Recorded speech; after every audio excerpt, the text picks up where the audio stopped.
Okay, hi guys, welcome to engineering and structural design.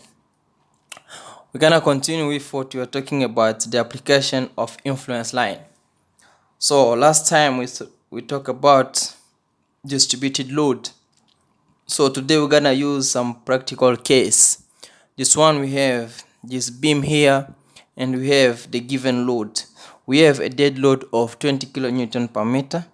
You have a uniformly distributed load is a live load of 40 kilonewton per meter, and then we have a concentrated live load of 90 kilonewton.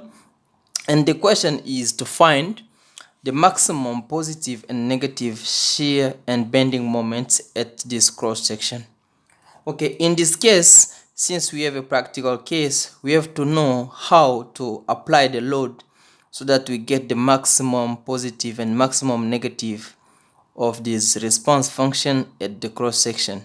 Instead of calculating doing a lot of equation, we're gonna use the influence line to use and then to apply the load.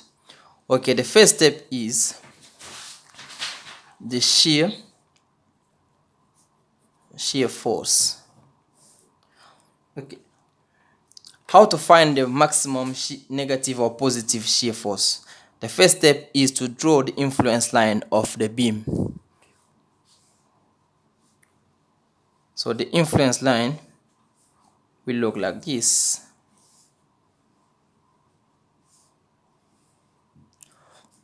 Okay, we have this part.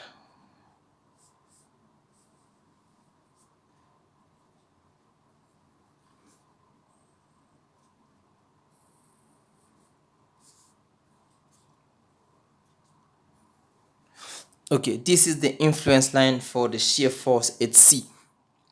So here we have negative area, we have a positive area, and here we have also a positive area.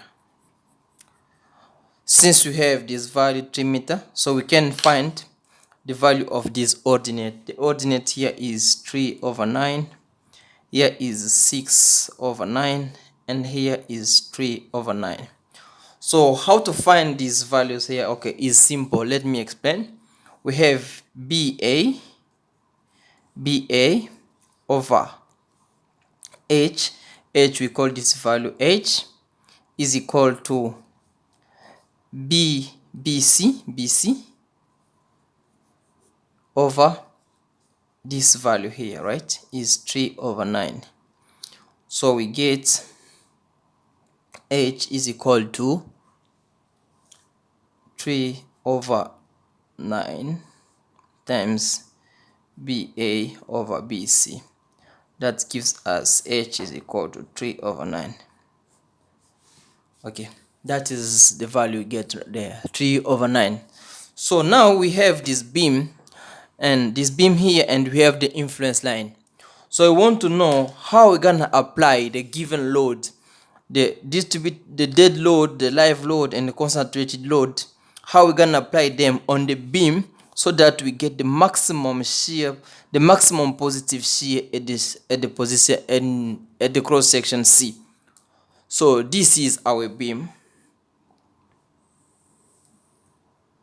We have this portion, we have this portion, we have this portion, and we have this portion. This is our beam. Actually, since we know that this is a distributed load, and most of the time the dead loads include the weight, the self weight of the beam, so this beam is gonna be applied on all the length of the beam. So we're gonna apply first the dead load on the beam, because the dead load include the self weight, so it's gonna be applied along the total length of the beam. So here we have 20 kilonewton per meter. Now, as we are looking for the maximum positive shear, so we're gonna only apply the live load on the positive section. We have this part is positive, and we have also this part is positive. So in this area we apply the live load of 40 kilonewton per meter, And in this section we applied also 40 kilonewton per meter. Okay, now we have the given concentrated live load of 90 kilonewton. So we want to know where we're gonna apply it. Are we gonna apply the 90 kilonewton here, or we're gonna apply it here? So since we know that to find the maximum positive of the response function, we have to take the load and apply it where the ordinate is maximum in the corresponding influence line. We see here is 3/9, but here is 6/9. So this value is bigger than this one. So we're gonna apply our 90 kilonewton live load at this point, because if we applied here, we're gonna get a maximum value. So we applied our 90 kilonewton here. So this is the structure. This is the shape of the beam, or this is the distribution of the load we're gonna use to calculate the maximum shear, the maximum positive shear and the cross section.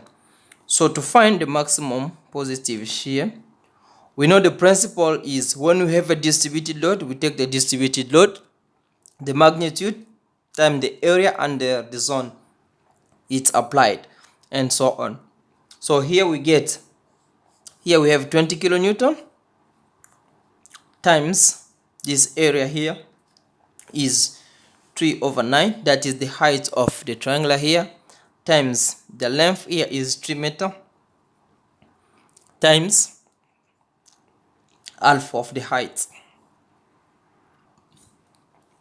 Okay, this is just the formula to calculate the area of the triangle, right? So, and then we're gonna add this one, the 40 kilonewton plus 40 kilonewton times 3/9 times 3 times half. We get this part. So we finish with this part. We can now add this part, but this part is applied on the negative area. So we get minus 20 times the height here is 3/9 times the length is 3 times a half. We get this part. And then after that, we jump now to this area. So to go fast, I will just add these two values, and then I get 60 plus 60, like is 20 plus 40 is 60 kilonewton per meter, times the height here is 6/9 times the length here is 6 times the half. Okay, and then I take now the concentrated load. The concentrated load is 90 plus 90 kilonewton times the height here. The height is 6/9. And then finally we get the answer, that is, so finally we get 200 kilonewton. So if you want to design any section, if the beam was made like in concrete or in steel, so the maximum positive shear to use in the design will be 200 kilonewton. So now we're gonna find the maximum negative shear in the same section. Okay, now to find the maximum negative shear in the same section, we're gonna use another configuration of applying load. So the first we start as usual with the dead load, because the dead load is applied all along the length of the beam. So we get this value. This is 20 kilonewton per meter. Now we know that we have only one area where is negative, is this area. So we take our 40 kilonewton, we applied it in negative area or the negative zone. We get here 40 kilonewton per meter. And then we take now the concentrated load, we applied it also where we get the maximum negative 90 kilonewton. So we have now this configuration. You can compare and see that the first configuration to find the maximum positive shear And to find the maximum negative shear, the configuration are different. So is the way we use when we want to find the maximum value in a given section. So we find first the influence line so that we can determine where is the positive area, what is the negative area, and then we applied the dead load all along all the length of the beam and take the live load applied here there on the positive or the negative area according to which value we want to find, which response function. So here we get the maximum negative shear stresses. At this point first we have 20 times 3 over 9 times 3 times half.